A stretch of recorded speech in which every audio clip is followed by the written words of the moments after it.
اللهم صل على محمد وعلى آل محمد كما صليت على إبراهيم وعلى آل إبراهيم إنك حميد مجيد وبارك على محمد وعلى آل محمد كما باركت على إبراهيم وعلى آل إبراهيم إنك حميد مجيد. Donc, celui qui a une connaissance de la spéléologie ne pourra pas discréditer le prophète sallallahu alayhi wa sallam vers la course vers l'apostolat. C'est-à-dire, s'il a une connaissance de l'historicité de certains prophètes, en l'occurrence Moïse, Élie, il ne pourra pas dire que le prophète sallallahu alayhi wa sallam, le fait qu'il a eu sa mission dans une grotte, il n'est pas un prophète. Donc, il aura toujours une compréhension balbutiante, n'est-ce pas? Une vision étriquée, bornée de la prophétologie prédictionnelle ou prévisionnelle. Donc on rentre là dans le vif du sujet, l'histoire des Ashab al-Kahf, des jeunes gens de la caverne. On va faire ressortir les miracles qu'ils ont vécus. Allah Ta'ala dans le Coran, il cite deux versets. La sourate du Jude au verset 9. Am hasibta anna ashab al-Kahf wal-Rakim kanu min ayatina ajaba. Penses-tu que les gens de la caverne et d'Al-Rakim ont constitué une chose extraordinaire dans nos prodiges? Donc là, le sens de caverne est cité. Alors il dit, quand les jeunes gens se réfugièrent dans la caverne, ils ont dit, notre Seigneur, donne-nous de ta part une miséricorde et assure-nous la droiture dans tout ce qui nous concerne. Donc ils ont fait une invocation. Ils sont rentrés dans la grotte. Donc au verset 9 au verset 10, on a deux paroles interpellatrices, c'est-à-dire qui nous ramènent à la spéléologie. Donc c'est clair, pour les non-musulmans, pour les musulmans qui vont voir, eh bien, parcourir la sourate du Jude au verset 9 à 10, Allah parle de la caverne deux fois de suite, au verset 9 au verset 10. Maintenant, on va maintenant sur le miracle. Donc, la sourate, Allah il fait un résumé, et maintenant il commence à nous raconter l'histoire. Et au verset 11, Allah il dit, فَضَرَبْنَا عَلَىٰ آذَانِهِمْ فِي الْكَهْفِ سِنِينَ عَدَدًا. Voici le miracle. On les a assourdis. J'ai assourdi leurs oreilles dans la caverne pendant de nombreuses années. La question qu'on pose, normalement une personne qui fait 309 ans, la personne doit dormir. Mais pourquoi là il dit on a assourdi leurs oreilles?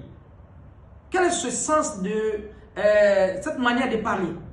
فَضَرَبْنَا عَلَىٰ آذَانِهِمْ فِي الْكَهْفِ سِنِينَ عَدَدًا. Alors il dit on a assourdi, nous avons assourdi leurs oreilles. Il faut retenir que le mot nous ici, c'est le pluriel de respect honorifique. Le pluriel numéral est différent du pluriel de respect honorifique. Le pluriel de respect honorifique, le pluriel de majesté est utilisé par le Créateur. Ça c'est compris dans la connaissance stylistique. Alors il dit, nous avons assourdi, on les a rendus sourds, c'est-à-dire on a assourdi leurs oreilles dans la caverne pendant 309 ans. Pourquoi la parle d'assourdir? On rentre là dans les organes sensoriels multifonctionnels. Je parle des yeux, je parle des oreilles, je parle même du toucher, si vous voulez, de la langue. Mais Allah il dit, on a assourdi l'oreille. Donc on a ici un organe. Et l'organe là, là parle de l'oreille. Pourquoi la parle d'assourdir? Les savants ont démontré que ça c'est le premier miracle dans la spéléologie concernant cette sourate là.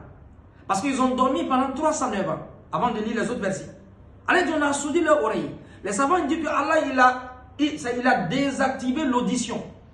De façon basique, de façon normale, une personne qui dort, la personne, les savants disent que tous les organes, si vous voulez, tous les organes sensoriels multifonctionnels sont dans l'inactivité.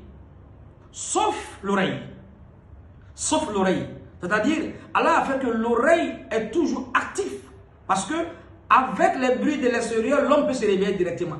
Mais ici, ce verset-là est atypique. Allah il dit, فَضَرَبْنَا عَلَىٰ آذَانِهِمْ فِي الْكَهْفِ سِنِينَ عَدَدًا. Il y a eu une activation de l'audition. Les savants le disent. Et les savants disent qu'il y a eu quoi? Réticulaire activateur ascendant. Il y a un système, n'est-ce pas, qui fait que l'être humain, il n'entend pas. Les savants disent qu'Allah a désactivé quoi? L'audition. Parce que de façon basique, une personne qui dort entend. Il peut être alerté par les bruits de l'extérieur. Mais cette fois-ci, les gens de la caverne, pendant 309 ans, Allah il a désactivé l'audition. Et les savants appellent ça le système réticulaire, n'est-ce pas? Qu'est-ce que je vais dire? Le système réticulaire activateur ascendant. Donc on est en face là du premier miracle des jeunes gens de la caverne. Qu'Allah nous donne tous la compréhension.